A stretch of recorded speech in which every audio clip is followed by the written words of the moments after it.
आशा करता हूँ आप सब बहुत अच्छे होंगे। मेरा नाम है सिद्धांत अग्निहोत्री, स्टडी क्लोज पे आपका बहुत बहुत स्वागत है। तो आप लोग पूछ रहे थे कि रामायण सीरीज़ कब आएगी। सेकंड जो लेक्चर है वो सर अभी तक आया नहीं। पिछले महीने मैंने पहला लेक्चर लिया था। रामायण एक अलग तरीके से पढ़ा रहा हूँ मैं। सारी रामायण के संस्करण मैंने पढ़े हुए हैं।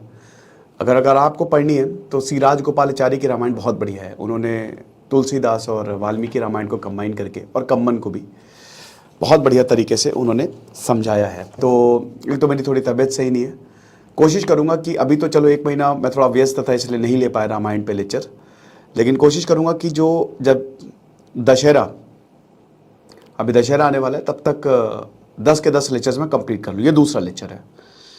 तो अब हम बात करेंगे किस तरीके से माँ सीता से भगवान राम का स्वयंवर हुआ। पिछली बार हमने क्या देखा कि कैसे भगवान राम और लक्ष्मण, उनका जन्म होता है। दशरथ फूले नहीं समाते, विश्वामित्र की कहानी देखी हमने, किस तरीके से विश्वामित्र का जो ईगो है वो हर्ट हुआ और कैसे उन्होंने गुरु वशिष्ठ के साथ ईगो के चक्कर में लड़ाई की। त्रिशंकु की कहानी देखी, असुरों का संहार देखा। तो वो आप देख सकते हैं, वो लेक्चर मैंने ऑलरेडी लिया है। डिस्क्रिप्शन और कमेंट बॉक्स में मैं लिंक दे दूंगा। तो फिलहाल हम बात करेंगे इसके आगे की। तो अब आपको पता ही है कि मिथिलापुरी जो है, मिथिलापुरी की ओर चल दिए। विश्वामित्र ने बोला कि मैं वहीं जा रहा हूँ, और यही नियति में था। भगवान राम और लक्ष्मण दोनों ही मिथिलापुरी की ओर चल दिए। तो अब अगला चैप्टर जो है वो भूमि सुता सीता। देखिए, हम यहाँ पे भगवान राम के एक अलग पहलू को अब जानेंगे। भगवान राम प्रेम से सराबोर हैं। वो अपने दुश्मन का भी कभी बुरा नहीं चाहते। और मैं यहाँ पे आपको लीडरशिप लेसन्स दूंगा और आपको ये पता भी चलेगा कि आखिरकार क्यों, क्योंकि भगवान राम पे भी आरोप लगते हैं, तो उन्होंने ऐसा क्यों किया। तो अब माँ सीता की एंट्री होने वाली है कहानी में। लेकिन माँ सीता को जानने से पहले हमको सबसे पहले तो राजा जनक को जानना पड़ेगा। राजा जनक विदेह के राजा, आपको पता ही है, प्रजा का पालन बहुत ही न्यायपूर्वक करते थे। ठीक है, रामायण मेरे सामने खुली हुई है एक्चुअली। और आपको पता ही है कि महाराज दशरथ के वो बहुत पुराने मित्र थे और बहुत ही आदर सत्कार करते थे। एक शूरवीर राजा थे जो जनता है बहुत ज्यादा प्यार करती थी, बहुत ज्यादा। वेद वेदांगों में प्रवीण, नियम पालक, ज्ञानी पुरुष थे। और आप समझिए कि जब भगवान श्री कृष्ण ने अर्जुन को जब गीता का उपदेश दिया तो उन्होंने महाराजा जनक का उदाहरण दिया था। समझ रहे हो कि किस तरीके से कर्म योग से तुम सिद्धि प्राप्त कर सकते हो। यह चीज है। जब देवी सीता ने उनको पिता रूप में स्वीकार किया तो फिर उनके विषय में अधिक कुछ कहने को नहीं रहता। आप समझ ही सकते हैं, जब मां सीता के वो पिता हैं तो फिर पुरुषों में सर्वश्रेष्ठ। तो अब राजा जनक जो हैं, जब उन्होंने यज्ञ का निश्चय लिया तो उसके लिए उपयुक्त स्थान उन्होंने पसंद किया। जमीन को जोतकर नरम और समतल किया गया। हल उन्होंने स्वयं चलाया। अब जब राजा जनक हल चला रहे थे तब उनको बहुत ही तेजों में, अत्यंत तेजों में और सुंदर बालिका मिट्टी में लिपटी हुई दिखाई दी। राजा जनक को कोई संतान नहीं थी और जैसे ही उन्होंने नन्ही बालिका को गोद में उठा लिया, उन्होंने अपनी रानी के पास ले जाकर बोले कि देखो ये कैसा अनमोल रत्न हमको मिला है, हमको प्राप्त हुआ। और वो थी मां सीता। तो कहता ना कि मां सीता भूमि से आई थी, भूमि पुत्री थी वो। ठीक है, ये चीज है। बहुत ही खूबसूरत थी। मतलब मां सीता को अगर आप ये समझो कि हीरे की चमक भी कम पड़ जाए उनके सामने, उनका इतना जबरदस्त तेज था। ठीक है, और हर कोई मतलब दूर दूर से मां सीता के सौंदर्य को देखने आता था, जो बाल सौंदर्य होता है, बहुत ही खूबसूरत। और जब सीता जब राजा जनक के हल के फल से ऊपर उठी तब तो प्रकाश आ गया और इतनी सुंदर कि उस सौंदर्य का वर्णन करना भी कठिन होगा, ऐसा था। ठीक है, बहुत प्यार दिया, बहुत ज्यादा प्यार दिया राजा जनक ने, सबके दुलारी। और बड़ी बहादुर थी मां सीता। जैसे कम्मन तो ये तक लिखते हैं कि मां सीता भगवान राम से भी ज्यादा पराक्रमी थी, बहुत ज्यादा। रावण तक को हराने का उनमें बल था, इतनी ताकत थी मां सीता में। तो जब कन्या सीता विवाह योग्य हो गई तो फिर अब चिंता सताने लगी, जिससे हर पिता को सताती है कि यार अब विवाह होने जा रहा है और अब हमको एक वर चाहिए। ये चीज है। लेकिन अब देखिए, मां सीता जो हैं वो, उनका तेज अलग है, वो साक्षात दैवी रूप हैं, लक्ष्मी रूप हैं। तो अब बात यह है कि मां सीता को जो वर मिले वो उन्हीं के लेवल का हो। अब इसके लिए क्या किया जाए? इसके लिए कोई उपाय खोजना पड़ेगा। उस समय स्वयंवर होते थे, अभी भी होगा। तो वरुण ने राजा जनक को तूणीर सहित एक रुद्र धनुष उपहार में दिया था, जो भगवान शंकर का धनुष था, रुद्र धनुष था। इस रुद्र धनुष को शक्तिवान, तेजस्वी और अति बली पुरुष ही हिला डुला सकता था। मतलब आप ये समझो कि इतना बड़ा वो, मैं 20 फीट का, खली को दुगना कर दीजिए, इतना बड़ा वो धनुष था और इतना भारी था कि आप उसको देखेंगे ना तो देखने से ही वो नहीं उठेगा, इतना ज्यादा क्योंकि वो भगवान का धनुष था। ठीक है, तो तब यहां पे राजा जनक को ये बिल्कुल सही चीज मिल गई और उन्होंने कहा कि ये, मतलब इन्होंने घोषणा की कि जो कोई राजकुमार इस दैवी रुद्र धनुष को उठाएगा और उसे झुकाकर इसकी प्रत्यंचा चढ़ा देगा, ठीक है ना, झुकाएगा ऐसे, प्रत्यंचा को चढ़ा देगा, यानी कि धनुष टूटेगा, तो उसी के साथ मैं सीता का जो है वो परिग्रहण, मतलब सीता का जो है विवाह कराऊंगा। ठीक है, तो राजकुमारी सीता की ख्याति सब जगह फैली हुई और उनके पाने की इच्छा भी।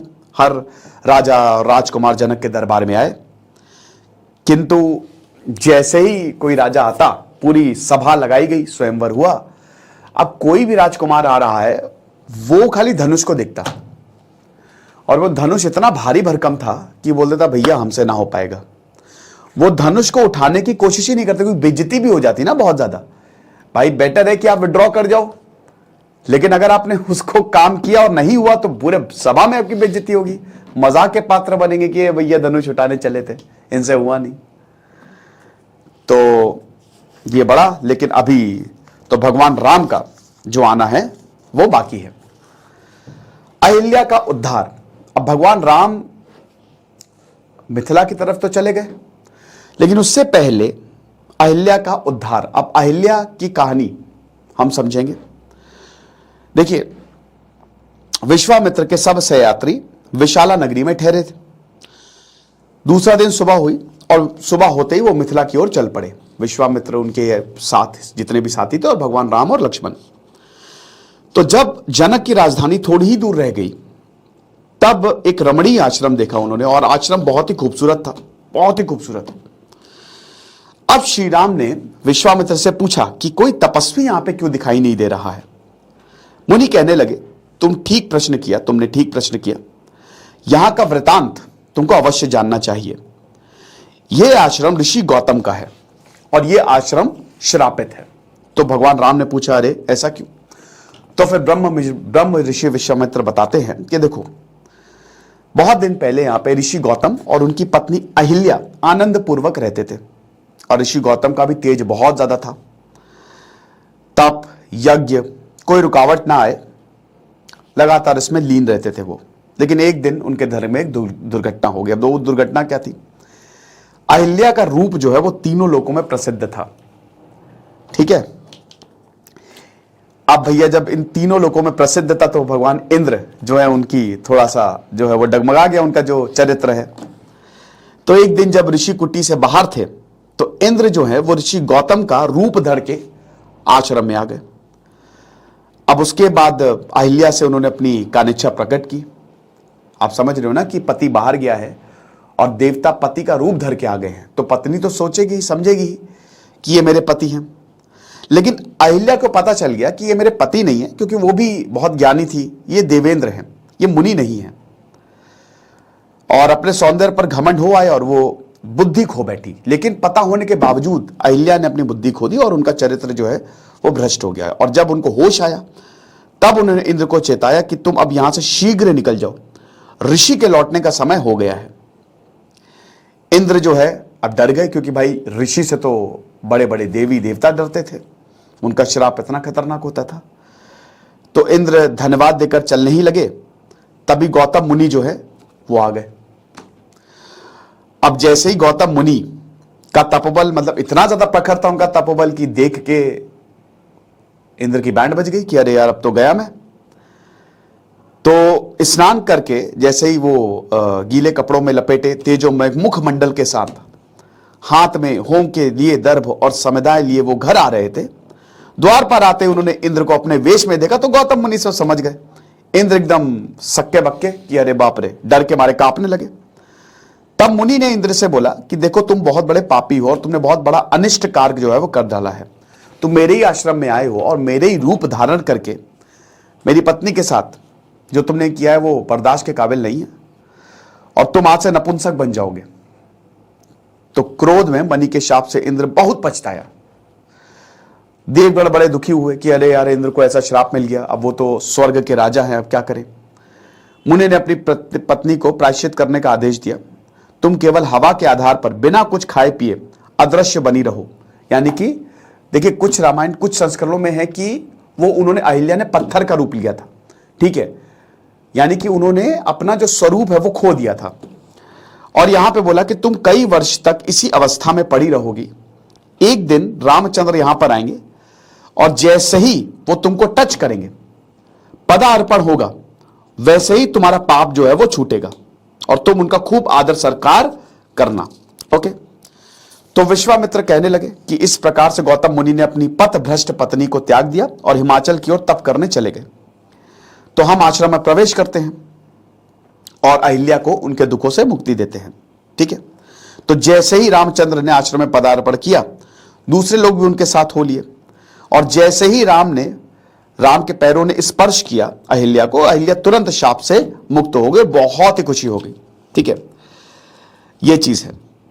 और ऐसा भी कहा जाता है कि सृष्टिकर्ता ने दुनिया भर की सुंदरियों का सौंदर्य अहिल्या में डाल दिया था एक साथ। इतनी ज्यादा सुंदर थी अहिल्या और कई वर्षों तक वो प्रायश्चित कर रही थी। बेल पत्तों के बीच में अपने आप को छिपा लिया था, शर्म से वो किसी के सामने नहीं आती थी। लेकिन जैसे ही भगवान राम आश्रम में आए तो वो तुरंत ही चंद्रमा की तरह, अग्नि की तरह और विचलित जलाशय में एकदम दिखने लगी वो। ठीक है, ये चीज है।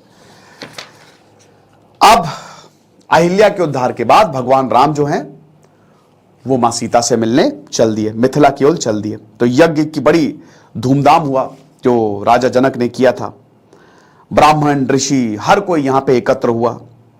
जनक के पुरोहित सदानंद जी के स्वयं विश्वामित्र जी का स्वागत किया, विश्वामित्र भी आए।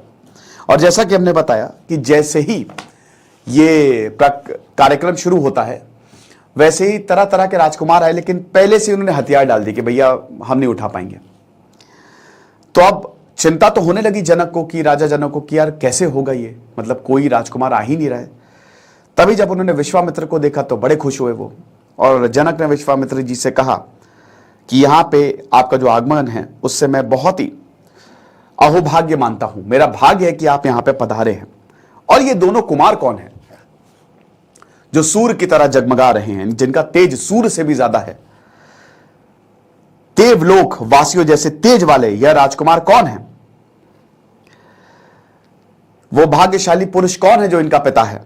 तो विश्वामित्र ने राम लक्ष्मण का परिचय दिया और बोला कि ये दोनों सम्राट दशरथ के पुत्र हैं। दशरथ और राजा जनक की दोस्ती बहुत गहरी थी, बहुत खुश थे दोनों लोग, और कहीं ना कहीं राजा जनक मन में चाह रहे थे कि मेरी पुत्री का विवाह इन्हीं के साथ हो। मैं इन दोनों को अपने यज्ञ की रक्षा के लिए अयोध्या से लाया था और इन्होंने राक्षसों का संहार किया। तो जनक ने विनयपूर्ण उत्तर दिया कि मुनिवर राजकुमार राम उस देवी धनुष को उठाकर उस बाढ़ पर चला सकेंगे। क्योंकि देखिए हुआ क्या ना कि भगवान राम तो भगवान थे, लेकिन किसी को पता तो था नहीं। और भगवान राम अब ऐसा भी नहीं कि बहुत ही ज्यादा एकदम हट्टे कट्टे भीम जैसे दिखने में, नहीं, वो एकदम एक साधारण राजकुमार की था, तेज बहुत ज्यादा था। तो थोड़ा सा लोगों को शक हुआ कि यार ये कैसे, मतलब क्या वाकई में ये धनुष को उठा पाएंगे? कुछ लोग मजाक भी उड़ाने लगे, कोई बात नहीं।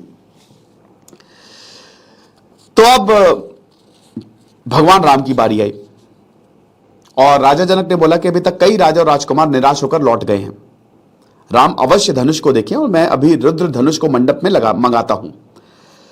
तो जब रुद्र धनुष मंडप में आया, बहुत बड़े संदूक में यत्न पूर्वक रखा गया था। आप समझिए कि 8 पहियों वाले एक बड़ी सी गाड़ी में लदवाकर और तकरीबन 1000 के करीब लोग इस धनुष को लेके आ रहे थे बड़ी मुश्किल से। वो इतना भारी धनुष था, ठीक है। और उसमें जो 1000 लोग थे ना वो बड़े बलशाली थे, मतलब टॉप योद्धाओं को बुलाया था कि भाई, क्योंकि वो धनुष हिलता ही नहीं ऐसे। तो रथोत्सव के समय जैसे रथ को खींचा जाता था उसी प्रकार खींचकर सभा मंडप में ले आए। अब फिर बोलते हैं कि ये है रुद्र धनुष, ये हमारे कुल देवता भगवान शंकर महादेव जी का है। तो सीता को पाने की आशा में कई राजा आए, तीर चढ़ाने की कोशिश की, असफल, नॉट पॉसिबल, सब हार मानकर चले गए। और जनक ने सबके सामने सभा में कहा ये कि राम की इच्छा है तो ये प्रयत्न करके देखे। तो कुछ लोग कहने लगे कि अरे ये लड़का छोटा सा है, ये कहाँ, हम इतने बलशाली, हमने इतने राज्यों को जीता, हमने इतनों को हराया, हमारे पास इतना बल है, हम कहाँ और ये कहाँ। थोड़ा हंसने भी लगे लोग, लेकिन भगवान राम तो राम है। विश्वामित्र ने राम को आशीर्वाद दिया और बोला कि जाओ संदूक खोलो, धनुष का प्रदर्शन करो। गुरु की आज्ञा पाकर रामचंद्र उठे, संदूक खोलकर धनुष का दर्शन किया, उनको प्रणाम किया धनुष को। फिर विनय पूर्वक पूछने लगे कि क्या मैं इनका स्पर्श कर सकता हूं, क्या इसे उठाकर इस पर प्रत्यंचा चढ़ाने की मुझे अनुमति है। जनक और विश्वामित्र ने बोला, आशीर्वाद दिया, बोला कि